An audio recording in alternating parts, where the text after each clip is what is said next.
to you, Carl. With when we're talking about this empire, the U.S. empire in decline, one of the really, I think, big examples of this is what's happening still with Yemen. So Yemen, Ansar Allah, the Houthis as they are called, they are causing a lot of trouble even still. They are targeting vessels through the Red Sea. That blockade is still going on. The Eternity Sea cargo ship was sunk. 3 people were killed. This is a merchant, a Greek-owned, Liberian. Essentially, though, it is seen as an Israeli vessel because it's doing economic activity for and with Israel. But, I'm just going to play this in the background as you comment on this. This is one of the ways, Carl, it seems that the United States can't conquer anymore. So it has to, and there are reports that the U.S. is gearing up potentially soon for another strike on Yemen. But I think this is reflective of a bigger problem for the United States. And I'm curious on your take on this.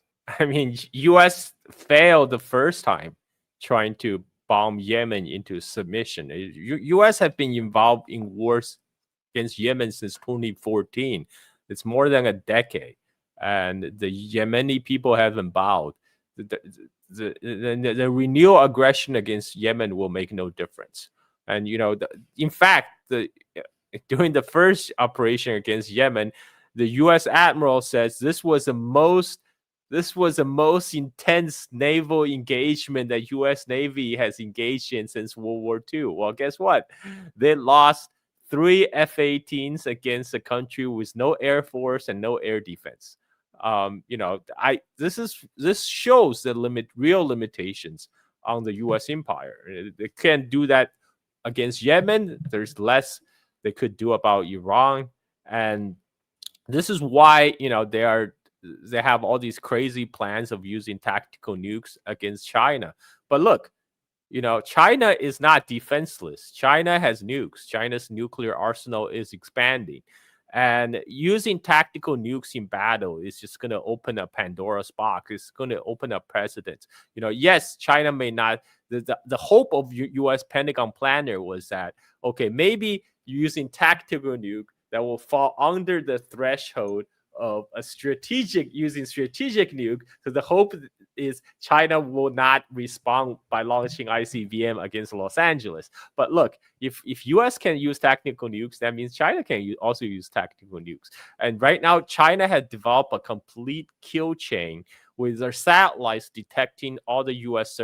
surface fleet movement, and including all the U.S. bases in the Western Pacific. And guess what? All of them are within range of Chinese missiles based in China.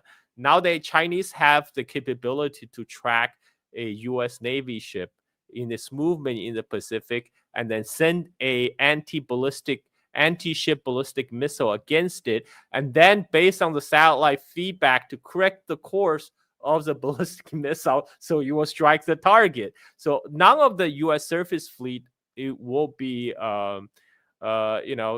safe if a war kicks off.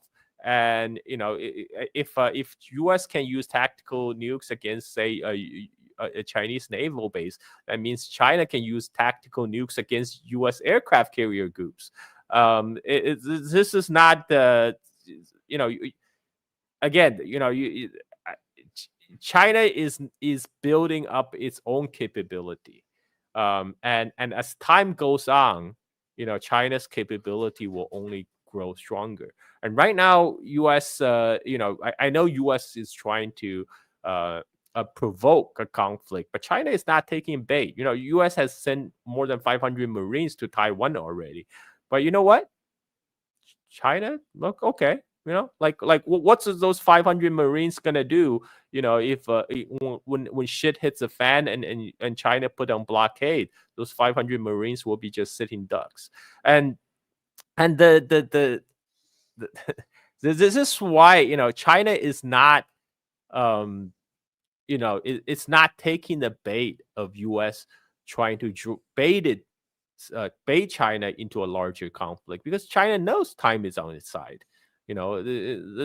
By 2030, China will be much more stronger position when Chinese 6th generation aircraft take into the sky, and there's no U.S. 6th generation aircraft on the scene. So, I still remain optimistic. I know U.S. can be crazy. They're projecting this madman image of themselves to force the other side to calm down. But you know what? Two can play this game. KJ, come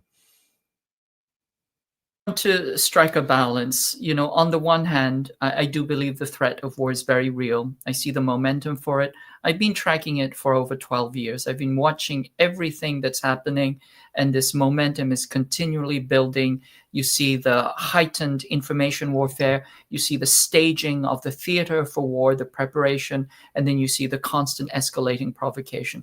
These are all very, very bad signs.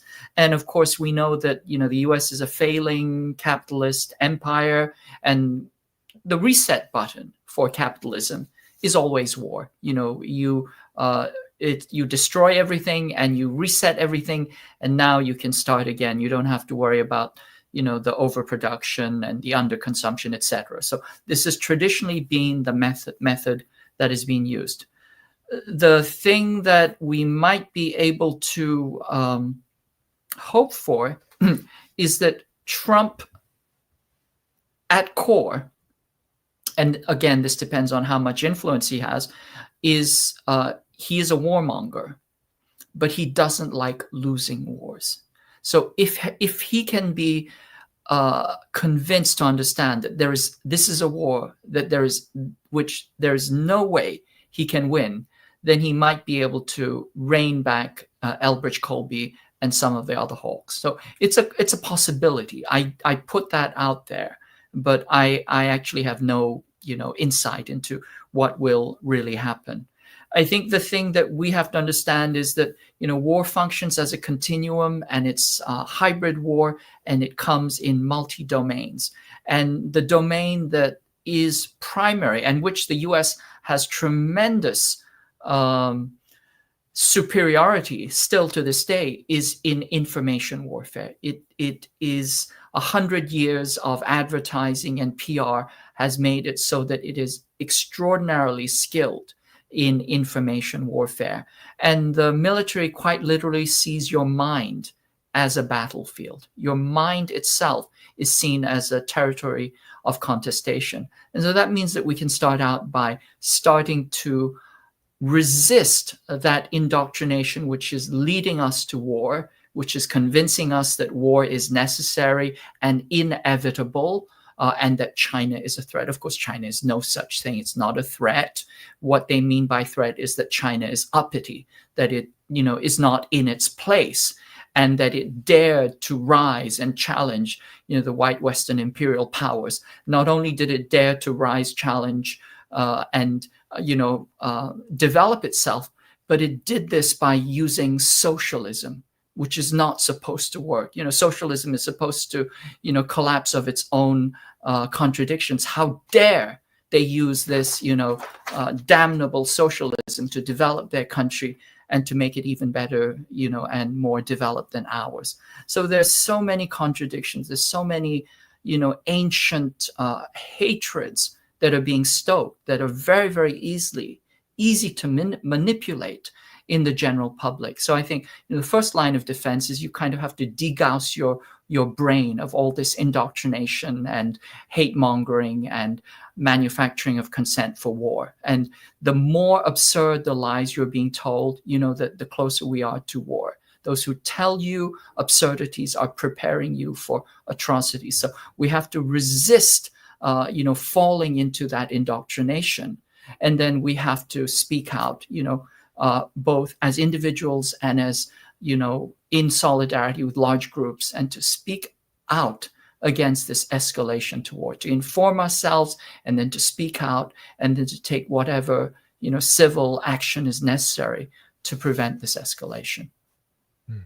Yeah, Brian, weigh in. Well, I agree with Carl and KJ. I agree with Carl in the sense that China knows that time is on their side. Iran knows that time is on their side. Russia knows that time is on their side. They all understand this. And this is why the US is doing increasingly unhinged things to provoke conflict on its terms and force these nations into wars sooner rather than later. That was the whole point of destabilizing, capturing, and weaponizing Ukraine. It was to force Russia to act when in reality they had no desire to ever go into Ukraine. They forced them to do it, and they are forcing Iran to fight this war of self-preservation in the Middle East, and they continuously try to provoke China. And of course, as Carl pointed out, these nations are not sitting on their hands while the U.S. does this. They are constantly adapting and overcoming U.S. provocations, attempts to undermine them. I would say the real weak point, and this coincides with KJ's point, is information war, multi-domain warfare that is taking place outside the traditional realms of national security. So I always talk about information space and how important this is as a national security domain, as your land borders, your shores, and your airspace. And if you're not protecting your information space in the same manner as all of these other physical domains, then you're not actually protecting your country. And I live in Southeast Asia. It's not just Thailand. Many nations in this region fail categorically to defend their information space. It is overrun. The US does as it pleases in this information space. And it undermines the formidable military power that many of these nations have. Thailand has a pretty powerful military. They work very closely with China. They replaced all their main battle tanks, American-made battle tanks, with Chinese-made battle tanks. They have joint weapon programs, basically an equivalent to the HIMARS that they have developed with China, and also combat drones. The problem is, if the US is inside your country infecting and overrunning your information space, as KJ says, this is the battlefield for people's minds. If you turn these people against their own best interests, like the US has successfully done in places like Ukraine or the island province of Taiwan or all across the Philippines, it doesn't matter how powerful your military is, you have nobody willing to get in those tanks, fly those aircraft, or point those weapons in the right direction. And this is something the US still excels at. And this is something the multipolar world is still falling far behind in regards to. This is something that desperately needs to be addressed. So, I think time is on China's side, which is why people say, why doesn't China do this? Why don't they do that? Why doesn't Russia and Iran do these things? I think it's one part, they're not all powerful and they can't do certain things. And then on the other hand, things that they could do, they don't feel that it's actually necessary, not at this juncture. And so there's a lot to balance against each other. It's not simple. It's not contained in any one of these conflicts. It is a global conflict being fought across multiple domains. And we have to look at each one and consider them before drawing conclusions about any one specific area. Yeah, and with China gets a lot of criticisms for the Great Firewall. It gets a lot of criticisms for its deep commitment to develop its own indigenous, domestic, technological sector. But and again, it's often blamed and said to be stealing things that the United States doesn't even have. But it's this strength of China and China's economy and its ability to create its own information space that helps protect it from the very things that you're talking about, Brian, which is why, this is one of the big advantages that I think I'm sure everyone in every country in the multipolar world under threat right now is taking deep notes on. But I wanted to go through some audience questions. There's only a few. And then, we can kind of close on this. And as you're answering them, whoever wants to answer a question, you can take it. Here is the first one. It's a good one. We didn't cover this today. Do you have any more information about the the story of China targeting a German gunship in the Red Sea with a laser? That was what I was seeing in the headlines. Whoever wants to go. KJ, how about you? I know that you've been covering this. Well, we don't have a lot of good information yet. A lot of it is just kind of like, propaganda coming out of the Western press. But I think we need to ask a couple of questions. Why is German AWACS in the Red Sea? And also, why is it getting close to a Chinese warship? The Chinese warship clearly has a reason to be there. It is, listening and sending a message of presence. But if you get that close where you can actually be hit with a laser, that means you've already come within visual distance, which is a very, very provocative and I think, triggering thing to do. If I read some of the Western press, they're saying that, China fired a laser at this German ship and a German plane. Like and Star they Trek.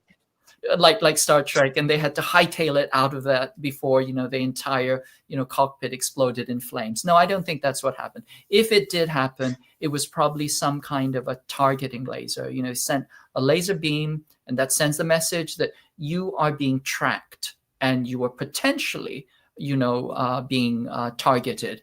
And so, having received that message, I think the Germans turned tail, went back to their barracks, and then, did some, intensive trauma therapy because they were clearly, panicking and hyperventilating. But I think they're trying to make of it much more than what it actually is, which is probably an aggressive maneuver by the Germans. And then they realized that the Chinese were not to be trifled with. I think that's probably what it has happened. But I think we have to place it in the context of, for example, Mark Rutte saying that, China will ask Russia to attack NATO when it is going to attack Taiwan. So it's this kind of globalization of conflict and this kind of NATO triggering or provocation of war against China. I think that's a part of the scenario.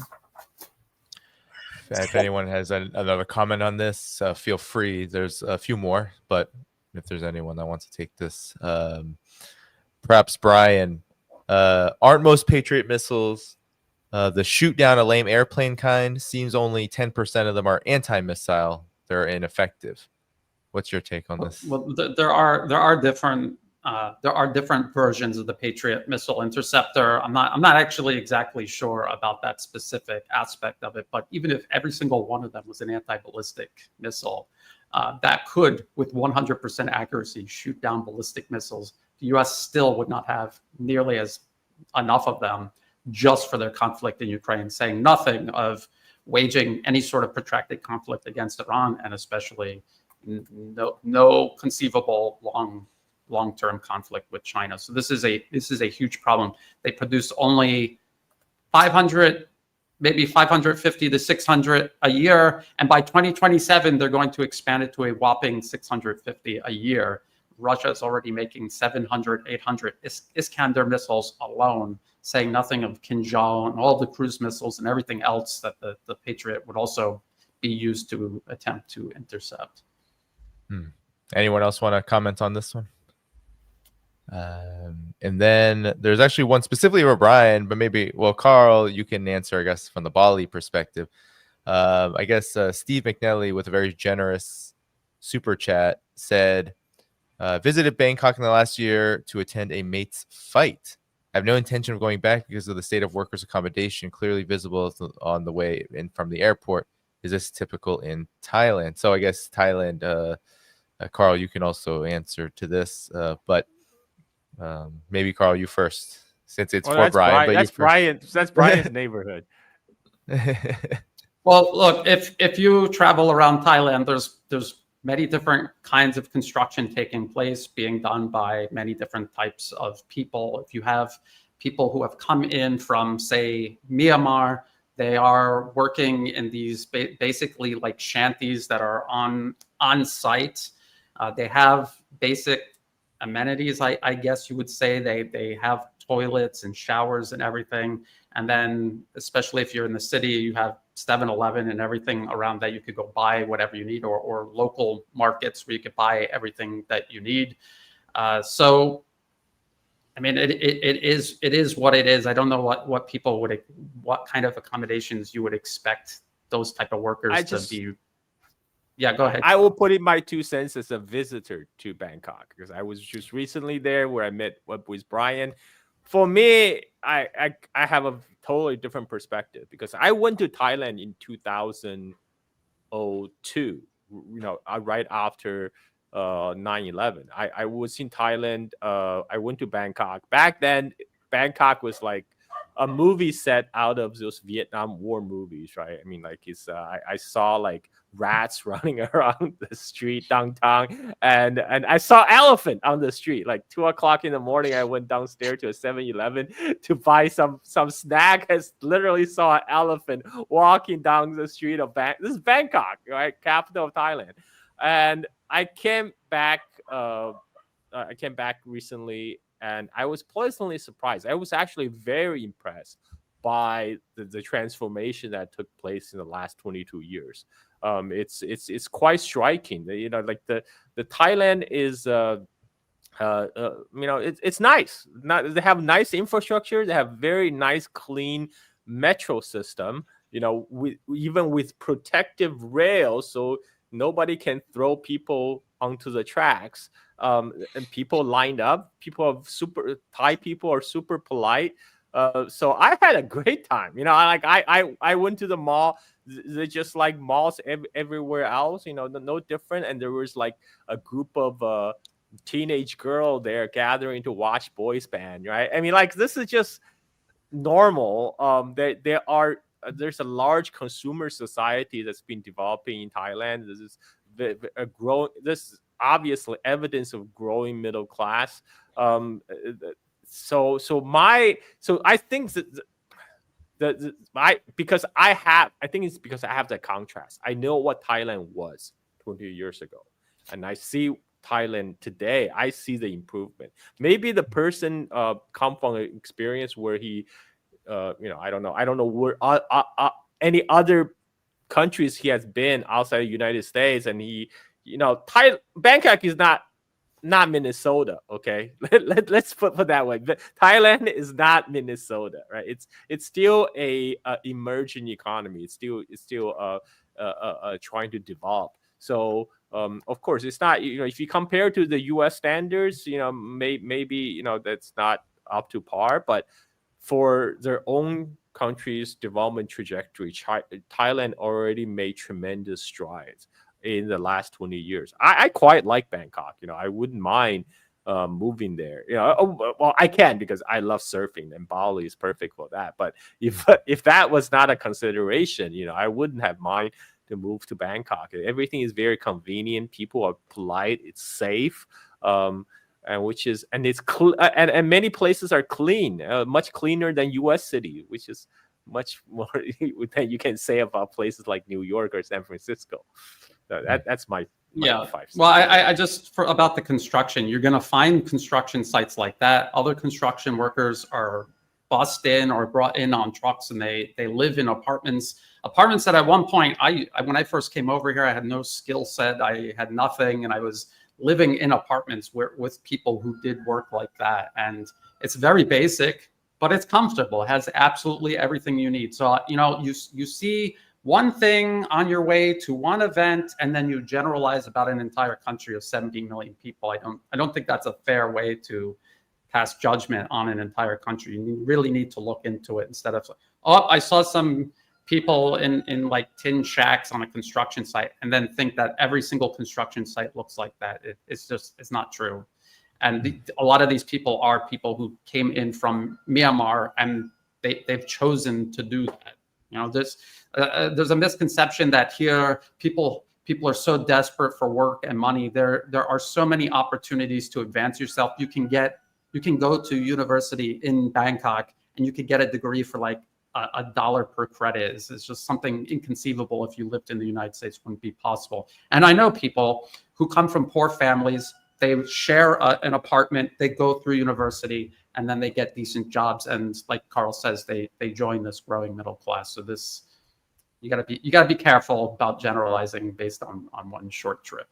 Yeah, I actually am going to make a general statement. I know nothing about Thailand, but I do want to make the general statement that, as a general rule, migrant labor around the world is really exploited, badly treated.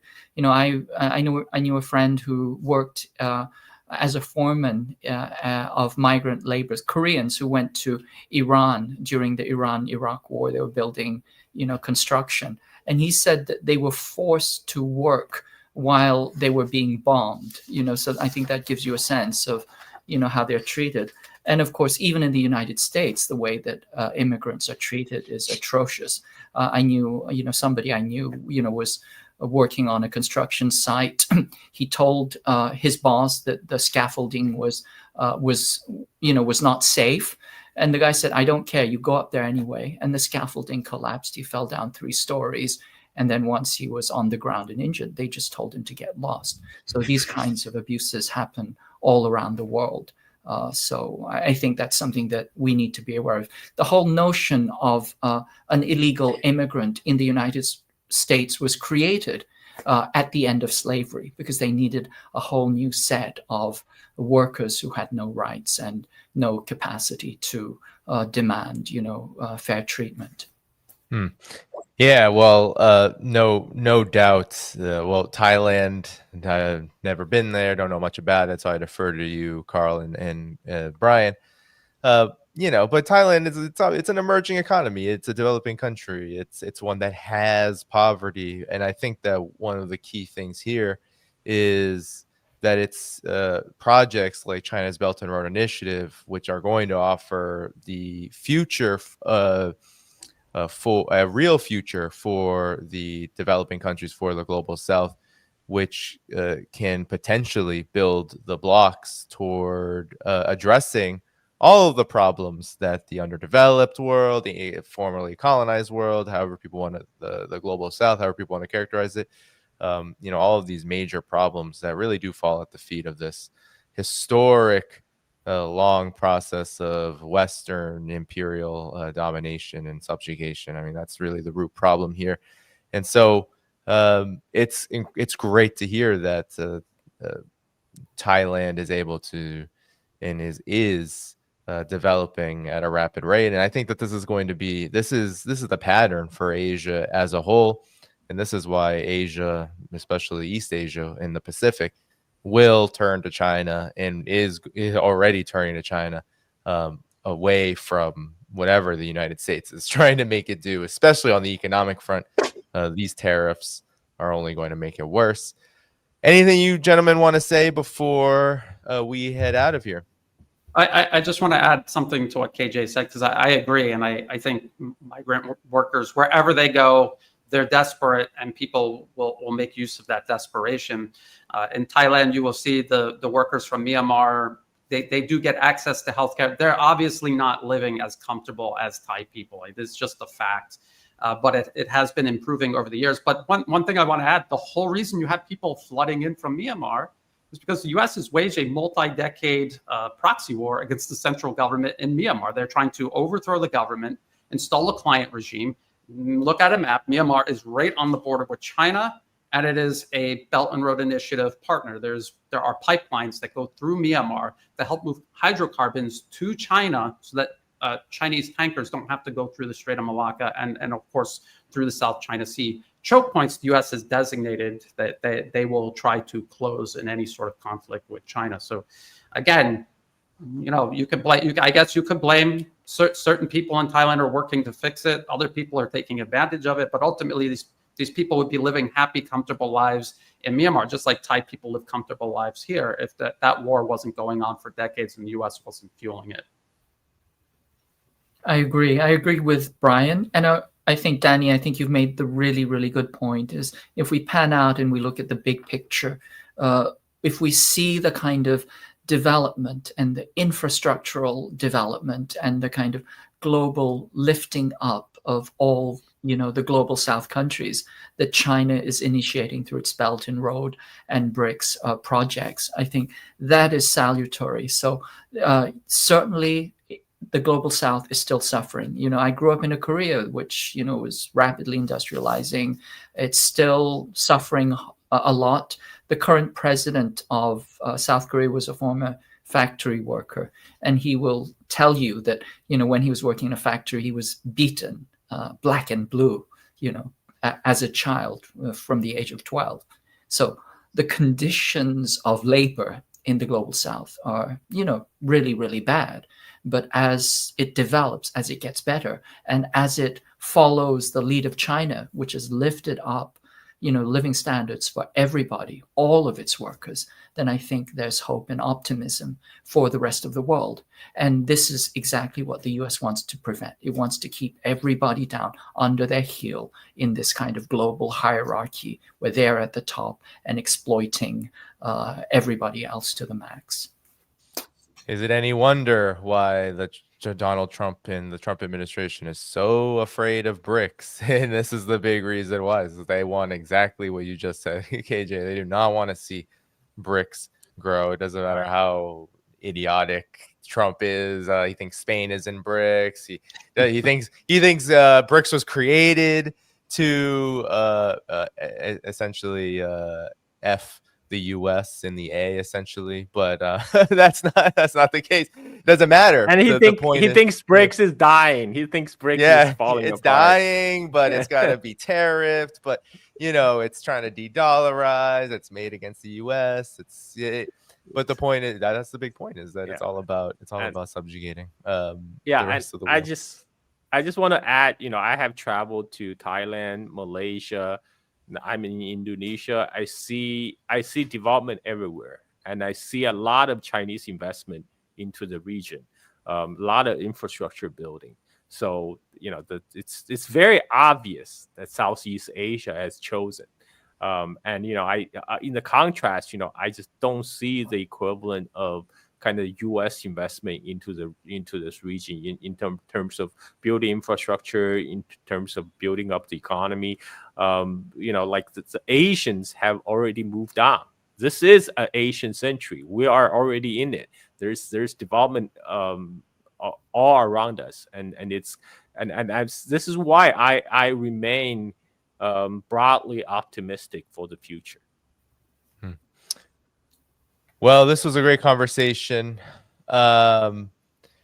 Everybody, make sure you hit the like button before you go. That helps keep the stream going in YouTube's algorithm. I want to point you all to the video description because I have put in there Brian's YouTube channel, Carl's YouTube channel, and also the link where you can find KJ Noh's work at the China Report. Anything else that you guys want to plug before we head out of here? I just want to say thank you, Danny, for having me on. It's always an honor to share the screen with Danny and Carl, and I'm very happy to have finally shared the screen with KJ. I've been following your work recently, and it's very excellent. Thank you. Feel the same, and great honor to be with everybody. Yeah. Of course. But people feel free to check out my YouTube channel. I have my own channel, Carl Zha, and I'm also a prolific ship poster on Twitter. If you want some entertainment, you can follow me there. My account is also Carl Zha, and if you want to support my surfing lifestyle in Bali, go subscribe to my Patreon. Look for Silk and Steel podcast. Right. I talk about everything China, but I'm currently doing a chronological retelling of the Chinese history. I'm currently at 344 BC. So. That is going to be a project, Carl. So hey, that's why everyone should support you.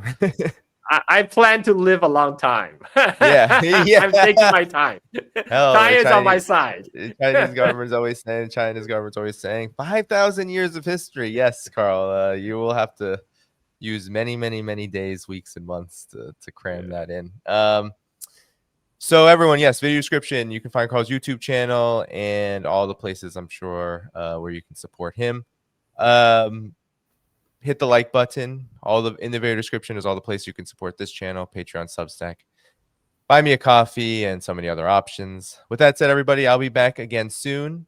Take care and have a good night, morning, wherever you are.